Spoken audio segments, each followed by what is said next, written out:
성도 여러분 안녕하십니까? 삶과 말씀을 나누는 충청화폐 교과방송에 참여하시는 모든 분들 진심으로 환영합니다. 네. 안녕하십니까? 안녕하세요. 육과 아브라함의 뿌리라고 하는 제목인데요. 우리 말씀 나누기 전에 지난 한 주 동안에 혹은 최근 또 있었던 일들 중에 또 삶 속에서 감사한 일들이나 나누고 싶은 말씀들 있으면 잠시 나눠주시고 시작하겠습니다. 제가 살고 있는 곳 근처에 용봉산이 있거든요. 간만에 산에 이렇게 등산을 올라갔는데 이 5월의 실록이 얼마나 아름다운지, 이야, 하나님께서 이 봄의 이 새로운 생물의 이 생동함을 주시는 게 참 아름답다. 그래서 하나님께 이번에 이렇게 감사하는 기회를 가졌네요. 예, 감사합니다. 저는 그냥 뭐 살아 있는 게 제가 이제 바쁘거든요. 많이 바쁘고 네. 또 여러 가지 신경 쓸 것이 많이 있는데 하나님께서 우리에게 생명을 주시고 매일을 허락하시는 것이 그런 바쁜 와정 속에서도 은혜로 느껴져서 예. 너무너무 감사드리더라고요. 예. 네. 저는 이제 아이가 큰 아이는 이제 중학생이고 이제 둘째 아이는 이제 초등학교 2학년이라 아직은 이제 부모가 좀 숙제도 좀 도와줘야 되고 그러네요. 살펴줘야 되는 그런 시기인데 학교에서 아이들 숙제로 성장 앨범 같은 거, 예, 뭐 짧게 뭐 자기가 이렇게 커왔다는 걸 설명하고 하는 이제 그런 숙제가 있는데 이제 사진을 이렇게 뽑아줘야 되잖아요. 그렇지. 어릴 때부터 또 사진을 한번 쭉 이게 늘 일상 이루어지는 일은 아니니까. 간만에 꺼내서 이렇게 예, 오는 한 거잖아요. 1년에 뭐 한두 번이나 이렇게 펼쳐 맞아. 보는데 아이가 이렇게 성장했구나 모습 보면서 하나님 앞에 정말 감사했습니다. 예. 저희 아이가 많이 아팠었거든요. 태어날 때. 그렇죠. 난치병 질환 판정을 받고 정말 많은 성도님들이 기도해 주시고 또 도와주시고 이렇게 하셨는데 하나님 은혜로 이렇게 건강하고 잘 성장한 그 모습을 보면서 너무나 하나님 앞에 감사했던 그런 한 주였습니다. 아멘. 자, 이제 교과로 들어가 보겠습니다. 오늘 기억절 말씀 히브리서 11장 8절 말씀 우리 함께 좀 읽어보실까요? 믿음으로 아브라함은 부르심을 받았을 때에 순종하여 장래의 유업으로 받을 땅에 나아갈새 갈 바를 알지 못하고 나아갔으며. 우리가 그동안 창세기 1장부터 11장까지 예. 우리 지구 역사의 초기 내용을 넘어서 이제는 이 부조들의 시대, 우리 족장들의 시대로 들어왔습니다. 이 부조의 대표적인 인물이 바로 우리가 앞으로 몇 과 통해 연구할 아브라함이죠. 네. 어떻게 아브라함이 믿음의 조상이 되었을까요? 왜 하나님은 많고 많은 사람 중에 이 아브라함을 택하셨을까요? 그 느헤미야를 찾아보니까 9장 7절부터 8절 말씀에 이런 말씀이 있었습니다. 주는 하나님 여호와시라 옛적에 아브라함을 택하시고 갈대아 우르에서 인도하여 내시고 아브라함이라는 이름을 주시고 그 마음이 주 앞에서 충성됨을 보시고 더불어 언약을 세우셨다고. 보니까 하나님께서 이렇게 이 땅을 보면서 주 앞에 충성된 아브라함의 모습을 보셨다고 그래서 언약을 세우셨다고 기록을 하고 있습니다. 여호와 하나님 앞에 충성된 그 시대의 많은 사람들 중에 충성된 사람이었기 때문입니다. 역대하 16장 9절에도 이런 말씀이 있는데요. 여호와의 눈은 온 땅을 두루 감찰하사 전심으로 자기에게 향하는 자를 위하여 능력을 베푸신다. 온 땅을 두루 감찰하시는 하나님의 눈에 이 아브라함의 충성된 마음, 믿음이 이렇게 보이신 것이죠. 그래서 그런 아브라함을 택하시고 부르셔서 그를 또 약속의 땅으로 인도하시는 그런 모습이 나타나 있습니다. 오늘 그 초기 생애 영적인 교훈들 함께 좀 살펴보겠습니다. 우리 일요일 소지 보면 아브라함의 출발입니다. 창세기 12장은 아시는 것처럼 아브라함이 자기 고향과 가족을 떠나죠. 이야기가 1절부터 기록되어 있죠. 살면서 이사를 해보신 경험이 좀 많으실 텐데 목사님들은 우리 몇 번 정도 목사님 이사하셨나요? 저는 사실은 목회를 하면서도 제가 이사를 많이 했지만 저희 부친께서 목회자는 아니시거든요. 그렇죠. 그런데도 이사를 많이 했어요. 그것도 아주 멀리. 그래서 뭐 경기도로, 강원도로, 충청도로, 뭐 이렇게 서울로 이렇게 여러 군데를 이사를 하다 보니까 이 이사 횟수가 꽤 많이 나오더라고요. 세 번이니까 15번이 넘더라고요. 정말 대단하십니다. 오래된 자기 개발서 중에 구본형이라고 하는 분이 쓴 익숙한 것과의 결별이라는 책이 있습니다. 시대는 항상 변하고 우리 삶에 고정되어 있는 것이 이제 별로 없다는 뜻인데요. 그래서 우리 삶에는 항상 변화가 요구되죠. 그래서 그런 변화 시대에 그 변화에 걸맞는 자기 개발, 뭐 공부나 관리나 경영 이런 것들이 늘 필요하다는 내용이 이 책에 이제 담겨져 있습니다. 성공하는 삶을 위해서 나를 계속해서 좀 바꾸어 나가야 한다는 것이죠. 그런 면에서 이사도 우리 인생에서 때로 필요한 일일 수 있다는 것을 또 깨닫게 됩니다. 물론 뭐 정들었던 그리고 익숙했던 사람들, 또 어떤 경제와 삶의 터전, 또 편리하게 이용했던 주변 환경과 사물들을 뒤로하고 또 다른 곳으로 미지의 세계로 떠나야 한다는 이제 부담감이 이사에 따르는 여러 가지, 또 때로는 손실도 감수해야 하고요. 그렇죠. 예, 그것이 이사하는 일입니다. 새로운 곳에 처음 적응한다는 것이 쉬운 일들은 아닐 텐데요. 때로는 또 어려운 일들도 겪게 됩니다. 혹시 이사하시고 나서 또 새롭게 이렇게 경험하는 일들 중에 어려운 일이 좀 있으실까요? 이사할 때마다 느끼는 아쉬운 점 중에 하나는 이 근처에 가기 좋았던 떡볶이집, 예. 뭐 김밥집, 예. 또 내 입맛에 딱 맞는 그 국수집 이렇게 있었는데 이제 멀어지잖아요. 네, 그렇죠. 맞아요, 예. 맞아요. 아 그럴 때 그게 너무 아쉽더라고요. 예. 그런 거 다 내려놓고 가야 된다는 거. 맞습니다. 아브라함도 그렇지 않았을까 생각해 예, 봅니다. 맞습니다. 오늘 그런 일요일 소지 내용이 그런 말씀입니다. 네. 우리 아브라함도 역시 그 떠남 역시 그런 면들이 분명하게 존재했고요. 네. 거기다 더하여 우리 아브라함의 그 생애의 그 떠남, 이동은 그저 인간적인 면에서의 떠남이 아니라 하나님께서 영적인 목적으로 그를 부르셨기 때문에 그렇죠. 감수해야 되는 또 많은 어떤 고난과 또 역경도 생각하고 또 떠나야 했습니다. 근데 왜 하나님께서 아브라함에게 그 자기 고향과 친척을 아버지의 집을 떠나가라고 그렇게 하셨을까요? 아마도 이 아브라함이 원래 살던 삶의 배경이 하나님의 뜻을 온전히 이루기에는 적합하지 않은, 맞지 않는 배경이 있었던 것 같습니다. 예. 이 여호수아 24장의 그 아브라함의 상황에 대해서 또 설명을 하고 있는데 우리 주요한 목사님께서 한번 읽어주실까요? 여호수아가 모든 백성에게 이르되 이스라엘 하나님 여호와의 말씀에 옛적에 너희 조상들 곧 아브라함의 아비 나홀의 아비 데라가 강 저편에 거하여 다른 신들을 섬겼으나 예, 보니까 아브라함의 아버지 데라는 이 셈의 계통의 그 후손으로 왔지만 하나님을 섬긴다고 하면서 동시에 우상을 섬기는 사람이었다는 것을 성경이 나타내주고 있습니다. 그 지역이 우상 숭배가 원래 편만한 지역이라서 예, 더 예. 그랬을 것입니다. 문명이 발달하고 예. 많은 사람들이 모여 살고 또 하나님을 믿지 않는 그런 많은 사람들이 우상을 섬기는 곳이었죠. 예. 유대인들이 즐겨 있는 탈무드에도 이 아브라함의 아버지 데라가 우상을 판매하는 우상 판매업자라고 정확한 건지 모르지만 전통적으로 전승에 예, 그렇게 예. 묘사를 하고 있습니다. 예. 자, 우상 숭배의 모습은 온 인류에 참 보편적으로 널리 이렇게 퍼져 있잖아요. 네. 왜 사람들이 우상을 좋아할까요? 우상 숭배하는 것을. 일단 보이니까 그럴 것 같아요. 예, 맞습니다. 예. 우리도 하나님을 믿고 하나님을 섬기지만 많은 사람들이 처음에 생각하는 게 하나님의 형태가 없어서 조금 어려워하는 경향이 있더라고요. 예. 근데 우상은 사실은 이렇게 큰 나무도 있고 뭐 돌도 있고 이렇게 확 눈에 보이는 게 있잖아요. 예, 맞습니다. 그래서 좀 그렇지 않나 싶습니다. 예. 저는 인간의 욕망을 내가 감추고 싶은 그 욕망을 대신 드러내주기. 드러내주는 역할. 그래서 예. 그것 때문에 자기 만족이 일어나는 거죠. 예. 예. 때때로는 어떤 사람들은 살인자를 모방하는 사람들도 있습니다. 예. 어떤 사람은 폭력하는 것을 모방하는 사람들도 있죠. 예. 왜냐하면 내가 그렇게 해주고 싶은데, 내가 저 사람 혼내주고 싶은데 나를 대신해서 저 힘센 사람이 때려준다. 예. 그런 것도 맞아요. 이제 마블 영화에 나오는 것이죠. 또 사실은. 그런 것도 있네요. 근데 그런 것이 카타르시스를 느끼는 거죠. 아이들의 사상 속에서 그대로 들어가면서 그들의 욕망을 끌어올리는 거죠. 예. 결국 타락의 길로 이끌 수밖에 없다라고 예, 생각합니다. 맞습니다. 예. 그런 면들도 있습니다. 예. 두 분 말씀하신 것처럼 이 우상은 내가 원하는 것, 내 욕망이 담겨진 하나의 이미지화된 매체죠. 맞아요. 그래서 예. 사실 사람이 거기다 뭐 절을 하고 바라보는 것 같지만 자기 욕망을 자기가 스스로 섬기는 모습이 우상 숭배의 모습이라고 볼 수 있는 것이죠. 네. 그렇다면 우상을 숭배하는 그 신앙과 진짜 진정한 신앙의 차이가 어디에서 올까요? 좀 제가 개인적으로 좀 생각해봤는데 이 우상 숭배의 모습은 내가 원하는 것을 얻기 위하여 뭐 재물을 좀 드리고 또 정성을 드리고 빌지만 근본적으로 나 자신의 근본적인 변화를 추구하지는 않습니다. 맞습니다.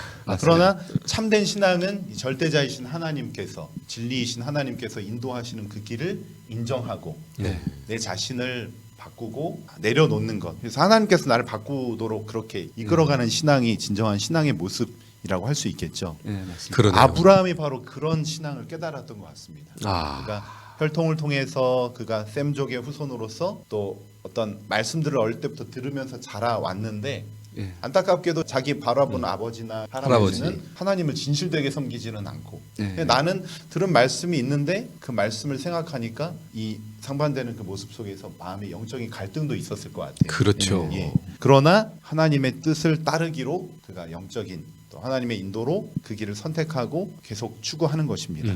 예.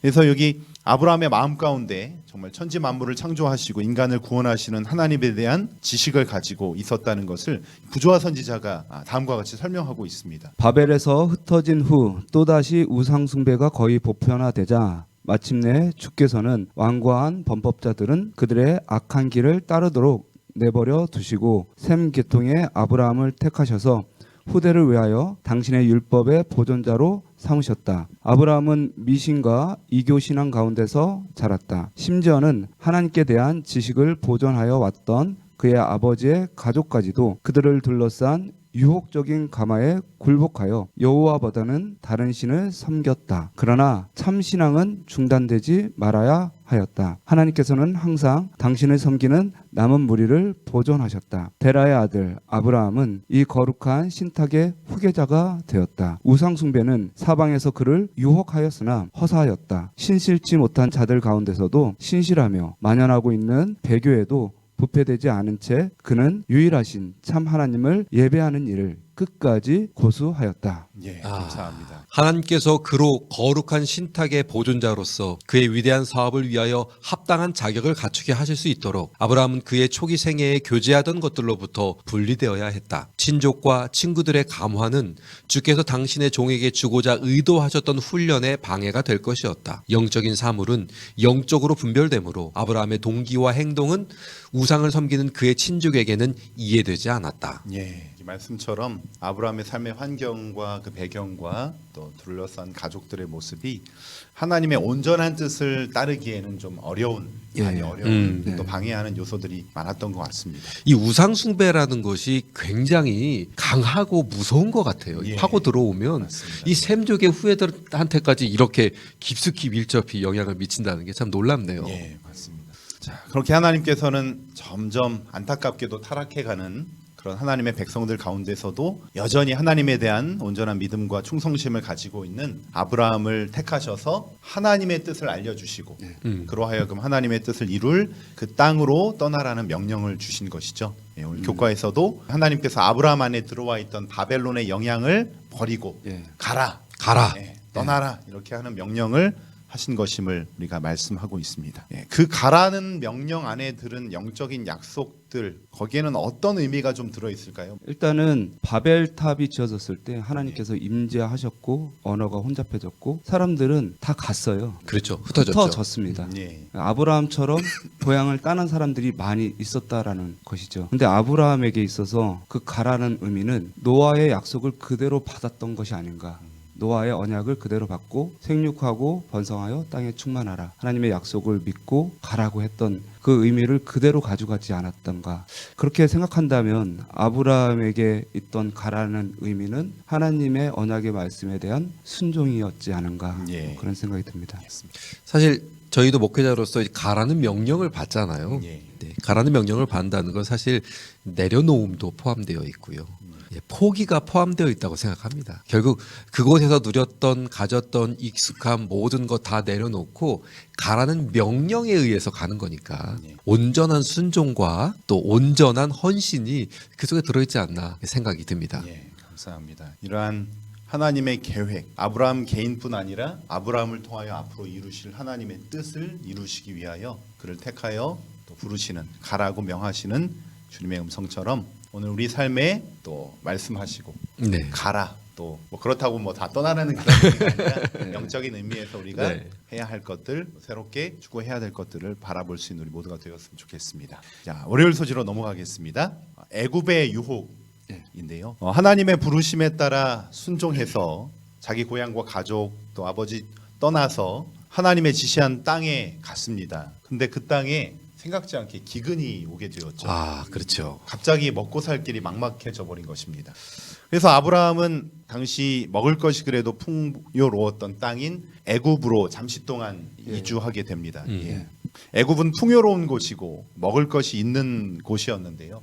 영적인 면에서는 좀 위험한 그런 곳이었습니다. 원래 풍요로우면 유혹이 있잖아요. 예, 맞습니다. 예. 아까 뭐 우상숭배 말씀하셨는데 눈으로 이제 보여지는 보니까 이제 하나님이 안 보여요. 거기 가면은 예, 그런 곳. 사실은 하나님을 섬긴다고 하면 우리 교회에 요즘은 십자가라도 세워놓지만 아무것도 없는 거잖아요. 예. 근데 그 당시에 우상들은 뭐 이집트는 안 가봤습니다만 뭐 신전들 가보면 정말 의리번쩍하게 지어놓은 거 예. 보면 그냥 고개가 절로 숙여지는. 예. 예.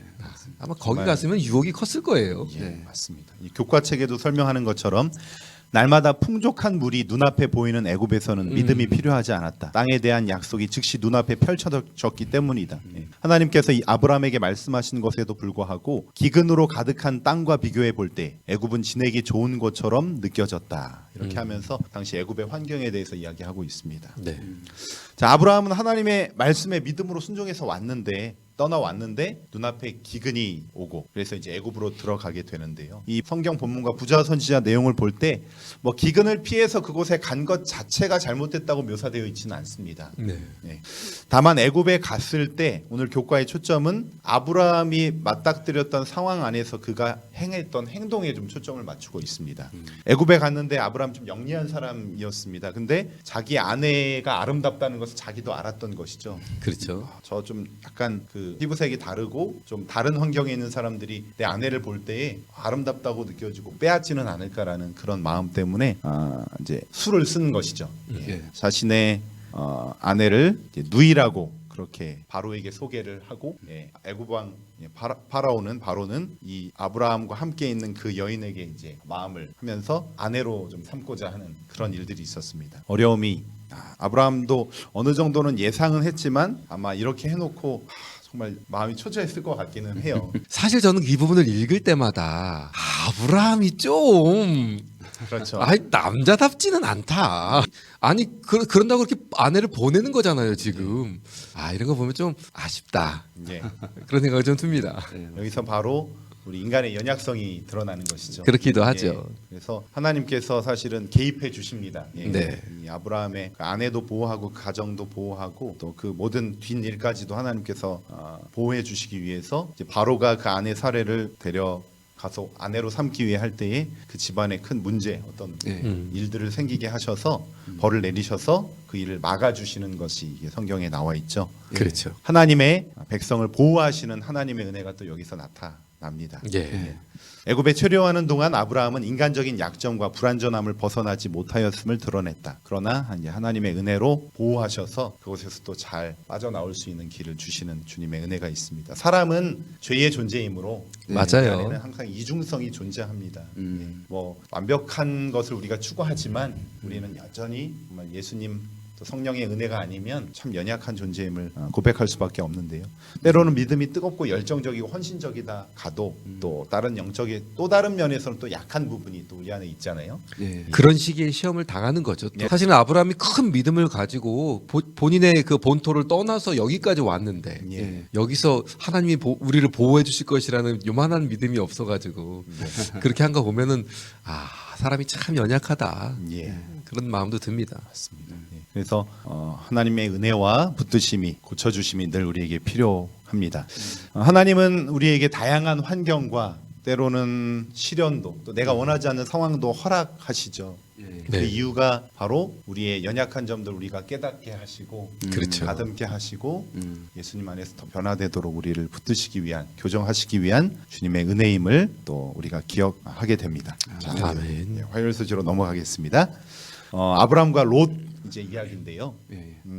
내가 지금 하나님과 동행하고 있다. 그래도 내가 하나님의 뜻과 연결되어 있고 잘 영성을 유지하고 있다고 하는 개인만의 어떤 하나의 기준, 나만의 기준, 나를 봤을 때 이런 점들이 내가 흐트러지면 내가 좀 이렇게 약해졌구나. 혹은 이게 잘 유지되고 있으면 내가 그래도 하나님과 잘 연결되고 있구나. 이제 그런 개인적인 어떤 생각들을 할 때가 있잖아요. 예. 혹시 그런 개인적인 기준들이 혹시 있으실까요? 저는 목회 초반에는 그랬었습니다. 새벽 기도를 해야 되고 선교 활동을 해야 되고 끊임없이 내가 무언가 활동을 해야지 하나님께서 나와 함께 하신다. 그래서 내가 어느 정도 하나님의 뜻에 부합해야지 하나님께서 나와 함께 하신다는 그런 느낌도 받았고 그렇다라고 확신을 하고 살았었는데 예. 목회를 하면 할수록 나의 행동 때문에 하나님께서 나와 함께 하시는 것이 아니구나라는 것을 깨닫게 됩니다. 네. 말씀을 연구하면 연구할수록 말씀의 약속 자체가 하나님께서 나와 함께 하신다고 계속해서 얘기하고 있고 나는 그만큼 불안한 존재이기 때문에 하나님께서 계속 필요하다라는 것을 말씀 속에서 계속 찾다 보니까 예. 이제 아브라함이 잘나서 하나님께서 보호해 주신 것이 아니라 아브라함이 언약의 약속의 자녀였기 때문에 하나님께서 함께 하셨던 것처럼 내가 무엇을 잘해서가 아니라 하나님께서 언제나 나와 그냥 함께 하신다라는 그런 믿음과 생각이 말씀에서 나오게 되었고 예. 그것 때문에 마음이 좀 편하는 것 같습니다. 네. 감사합니다. 저의 경우에는 아까 말씀하시기를 하나님과 동행하고 있는 증거라고 말씀하셨는데 우리 삶 속에 전 특별히 목회를 하고 있으니까 목양을 하면서 이렇게 편안하게 갈 때는 그 동행함을 잘 못 느끼겠더라고요. 예. 그런데 이제 이렇게 일렁일렁하면서 이제 풍지풍파가 일잖아요. 그때 하나님이 함께 하신다는 걸 확 느끼겠더라고요. 그렇습니다. 예. 그래서 좀 전에 살펴봤습니다만 아브라함도 하나님이 그냥 인도에서 가나안 땅에 2개 했나 싶었는데 이 기근이 차가지고 이 애굽에 들어갔을 때에 그 속에서 하나님의 보호하심과 인도하심을 느낀 것처럼 저도 목양을 하다 보면 이 교회에 막 어려운 일이 있을 때, 제가 지금 섬기는 교회가 이제 새롭게 성전을 마련해야 하고 여러 가지 일들이 이렇게 있는데 이러한 일들을 위해서 이렇게 어려운 고비를 만날 때마다 기도하고 딱 나가면 하나님께서 나를 어떻게 이렇게 인도하신다는 느낌이 또 그러한 상황들을 딱 맞닥뜨리게 되더라고요. 예. 그래서 내 목회가 늘 순탄치 못하고 이렇게 어려운 일렁일렁하는 길로 이끄시는 게 동행하시려고 그러는구나. 또 그런 느낌을 받습니다. 가운데서도 끝까지 포기하지 않고 또 주님을 바라보고 있는 또 그 은혜, 그 믿음 그것이 참 중요한 것 같습니다. 아멘. 아멘. 오늘 이제 아브라함과 롯과의 그런 관계를 우리 잘 알고 있는데요. 네. 여기서는 우리가 그리스도인으로서 하나님을 믿는 관계로서 우리가 어떤 이익에 관한 문제가 생길 때에 어떻게 우리가 하나님의 백성으로서 처신하고 또 그렇게 선택하느냐의 어떤 하나님과의 관계의 지표를 이야기하는 그런 모습을 우리가 볼 수 있습니다. 네. 창세기 13장 1절부터 4절 말씀인데 아브라함이 애굽에서 나올새 그와 그의 아내와 모든 소유며 롯도 함께하여 남방으로 올라가니 아브라함에게 육축과 은금이 풍부하였더라. 그가 남방에서부터 발행하여 베델에 이르며 베델과 아이 사이 전에 장막 쳤던 곳에 이르니 그가 처음으로 단을 쌓은 곳이라. 그가 거기서 여호와의 이름을 불렀더라. 예. 이제 애굽에서의 연약했었던 것이 이제 하나님의 은혜로 또 회복되어서 이제 전에 원래 살던 곳 이제 예. 기근이 지나고 돌아오게 되었습니다. 예. 하나님께서 인도하시는 그 첫 여정길에서 도착했던 그곳으로 이제 다시 자기 자리로 돌아온 것이죠. 돌아왔네요. 우리가 회개한다고 하는 것, 하나님의 뜻을 다시 붙잡는다고 하는 것이 바로 나에게 원래 하나님께서 주셨던 그 자리로 돌아오는 것을 의미하기도 합니다. 그래서 거기서 다시 하나님의 뜻을 나아가는 것이죠. 예. 근데 여기서 또 하나의 문제가 발생을 했습니다. 그것은 바로 아브라함과 조카 롯 사이에 일어난 우리가 잘 아는 그 문제죠.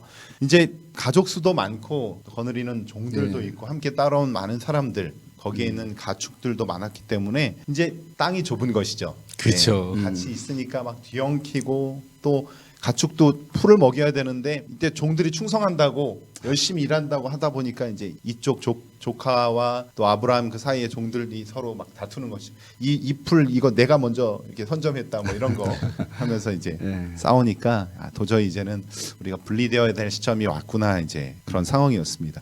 그럴 때 아브라함이 먼저 롯에게 제안을 합니다. 13장 8절로 10절 말씀 주여 목사님. 우리는 한 골육이라 나나 너나 내 목자나 내 목자나 서로 다투게 말자. 내 앞에 온 땅이 있지 아니하냐. 나를 떠나라. 내가 좌하면 나는 우하고 내가 우하면 나는 좌하리라. 예, 감사합니다. 눈앞에 이익 앞에서 아브라함은 자신의 이익을 먼저 찾지 않고 조카에게 너그럽게 양보하고 선택권을 그에게 내어주는 것이죠. 예, 교과는 그것이 이제 아브라함과 하나님과 연결된 삶에서 나타난 품성과 또 다른 사람을 대하는 방식이라고 그렇게 설명을 하고 있습니다. 반면에 롯은 자신의 눈에 보기에 좋은 것을 먼저 딱 포착하고 그것이 사실은 하나님께서 원하시는 것이 아니라는 것을 그가 영적으로 어느 정도 알고 있었을 텐데 악한 곳 소돔 소문을 통해서 알고 있었음에도 개의치 않고 그곳을 선택해서 그곳으로 자기 자신을 위하여 선택하는 그런 모습이 여기 나타나 있습니다.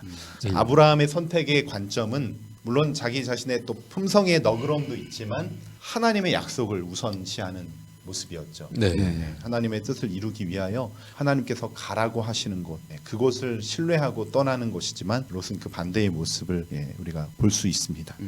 자, 이제 수요일 소지로 넘어가겠습니다. 바벨의 연합군이라고 하고 전쟁 이야기가 나오는데요. 내일은 아니지만 나에게 혹시 좀 손해가 될 수도 있는 상황이지만 좀 위험을 감수하고 예. 용기 있게 나섰던 일들이 아마 조금씩은 다 있으셨을 것이라고 생각되는데 예. 혹시 주변 사람들에게 이렇게 선한 감화력 혹은 좋은 영향력을 끼치기 위해서 어떤 모습이 우리에게 나에게 좀 필요할까요? 좋은 영향력을 끼치기 위해서 좀 필요한 요소들이 어떤 게 있을까요? 용기가 필요하지 않나 맞습니다. 싶습니다. 왜냐하면 사실 요즘은 튀는 것도 사실은 조금 불편한, 그냥 대중에 이렇게 묻혀 있는 걸 좋아하는 세상이라 이렇게 누구 한 사람이 이렇게 넘어져서도 가서 선뜻 이렇게 세워주기보다 그냥 누군가가 해주겠지라고 이렇게 대중에 숨어 있으려는 면이 있는데 용기 있게 나서는 게 이렇게 필요하지 않나 싶어요. 그래서 그렇게 먼저 나서면 다른 사람들도 함께 돕잖아요. 맞습니다. 그래서 먼저 앞서가는 용기가 좀 더 감화력에 영향을 끼치지 않나 그런 생각을 하네요. 중요한 관점을 말씀해 주셨습니다. 자, 오늘 이 아브라함의 모습도 사실은 아브라함이 처음부터 이 전쟁, 이 가나안 땅에 일어난 이 종족들 간에 서로 세력 다툼이나 땅을 차지하려는 이런 싸움에 처음에 개입한 것이 아니었죠. 그렇죠. 그는 하나님의 뜻을 따라 걷는 사람이었기 때문에 거기에 대한 다툼에 휘말려들지 않습니다. 땅의 주인은 하나님이라는 것을 알고 있는, 하나님이 허락하셔야만 주는 것이라는 것을 그가 알고 있었죠. 그러나 이제 안타까운 것은 롯의 선택으로 인하여 그가 그곳으로 갔지만 소돔 지역이 어려움을 처하게 되면서 롯의 가족들도 붙잡혀가죠. 그런 문제가 생기자 이제 친족을 구하기 위한 이 아브라함이 그동안 훈련된 또 자기 어떤 군사들과 용기 있게 나아가서 그들 구출하는데 성공하는 모습이 여기 나타나 있습니다. 어떤 다른 의도가 없이 조카 롯의 가족들을 구출하기 위한 일이었지만 그 일로 인하여 함께 이익을 얻은 사람들도 있었던 것이죠. 또 함께 옆에서 동맹을 해서 밤에 구출 작전을 하면서 그들을 몰아내는 일을 했기 때문에 또 그것을 원했던 옆에 부족들이 감사하는 마음으로 또 아브라함을 환대하고 감사하는 모습이 여기 창세기 14장에 나타납니다. 교과는 설명하기를 이를 통해 하나님의 신실한 사람 아브라함은 위대한 용기와 굳센 의지를 보여주었다. 의심의 여지 없이 그 지역에서 아브라함의 영향력은 증가하였으며 사람들은 그를 통해 그가 섬기는 하나님에 대해서 알게 되었다라고 당시 상황을 묘사하고 있습니다. 네. 뭐 내가 의도한 것은 아니었지만 용기 있게 또 하나님의 뜻을 생각하고 지금 해야 될 것을 딱 했을 때 그 롯의 가족들도 구출했지만 이런 또 하나님의 은혜를 얻게 되고 하나님을 또 증거할 수 있는 기회가 생겨지게 되는 것이죠. 그래서 이러한 용기, 목사님께서 말씀하신 것처럼 참 용기가 필요한 시대인 것 같습니다. 자, 이제 목요일 소지 마지막으로 넘어가겠습니다. 멜기세덱에게 바친 11조인데요. 그렇게 롯과 그의 가족들을 사로잡아간 엘람 왕과 그 동맹군들과의 전쟁에서 승리한 아브라함을 환영하러 나온 사람 중에 살렘 왕 멜기세덱이라는 사람이 등장합니다. 히브리서에서도 다뤘던 내용인데요. 그렇죠.